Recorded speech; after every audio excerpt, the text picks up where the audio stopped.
This video will cover the new features being introduced with Hank ClaimMaker version 2.0.5.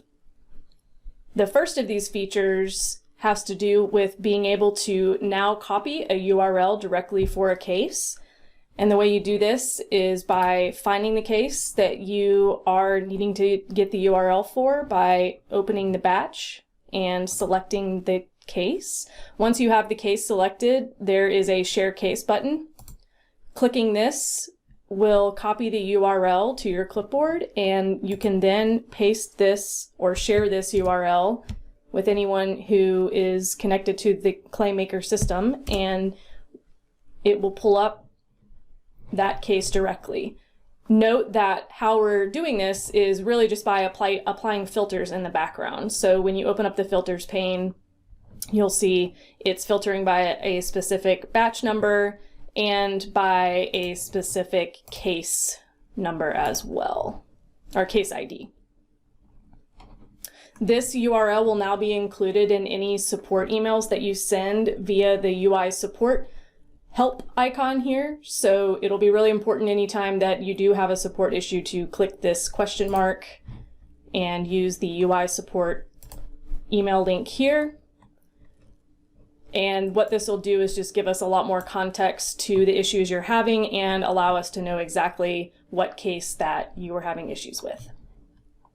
An improvement that we made to the creating a new case area is we are now defaulting the new case date of service, the manually created case, to the selected batch. So as you are going through, and if you need to create a new case inside of an existing batch, whenever you select that batch and then click Create under the Reconcile view, the date of service will now be defaulting to the selected batch.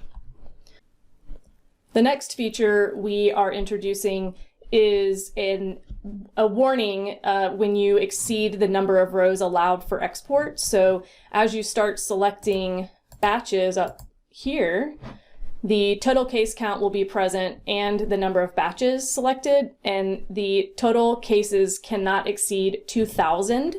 So another way to think about cases is actually rows. So as you select cases, you're selecting rows down here, and basically the system won't allow you to export more than 2,000.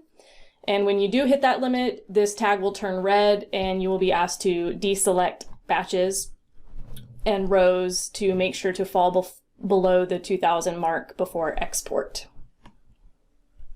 Another great improvement we've made to the ClaimMaker system is giving you the ability to move a case to a different batch, but while you're doing that, you now have the ability to create a new batch during the move process. So if you come in to a batch and notice that there is a patient that doesn't belong in that batch, you'll select it, click the Edit button, move case to another batch, and when you go to pick the date of service for that batch, if there is not already a batch that exists for that date, you can now create this as you're performing the move process.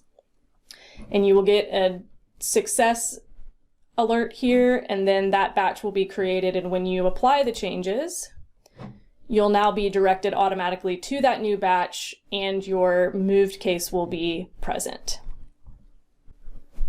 We've also introduced the ability to move a case to a different facility. This probably won't happen very often, but in the case of the need to move a case from a different facility, you can select it, click Edit, and say Move Case to another batch. And this time, if you need to select the facility name, you'll go ahead and click this confirmation check mark. And this will allow you to actually access the drop down at this point, and you can change it to the additional facility that you need, and then either create a new batch or add it to an existing batch for that facility.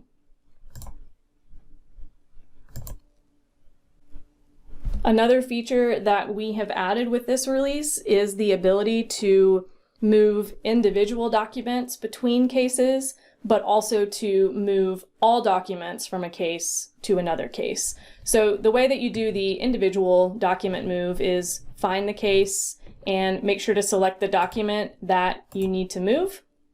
And once you do so, you'll click the 3 action dots, then select Move, and you'll see the tooltip that says Move Current Document to Another Case. Once that is selected, you can then find the new case. Maybe it's in the same batch, maybe it's in a different date of service, but you can use the navigational drop-downs to locate it. If the case does not exist, you can then create a new case to add those documents, or in this case, the current document to. So I will just move it to this case here. And then the last thing you'll do before moving the document is tell the system what you want to do after you perform this action. Do nothing, set source case to ignore duplicate so that it doesn't get caught up in the coding, or delete the source case altogether. In that case, maybe it was a duplicate patient and you just need to move all of the documents into one area. So once you've selected all this information, you can go ahead and then move current document. And there will be a confirmation window just to make sure you really did mean to move it. And once the document is moved, it will then be available in the case that you moved it to. If you need to move all documents for a case, this is a little bit different of an action. You will select the patient, and then in the case pane, you'll select the case, and then under Edit Case, you will select Move All Documents to Another Case. This is a very similar pop-up, except for this time we are now moving all documents. And once again, you'll find the case that they need to move to, or create a brand new case for these documents, and then tell the system what to do after you move the documents to the source case. And then we'll confirm it. And now all these documents are present in the case that we moved them to.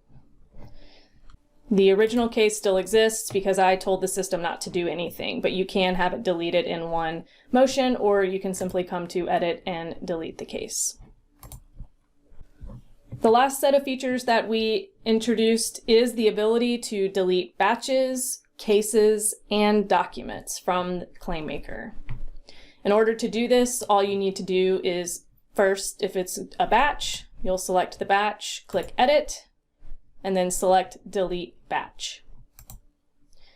For cases, very similar, you'll select the case, click Edit, and then Delete Case. If you need to delete one or more documents from a case, you'll make sure to find that case, select the document for deletion, click the 3 action dots, and then select Delete.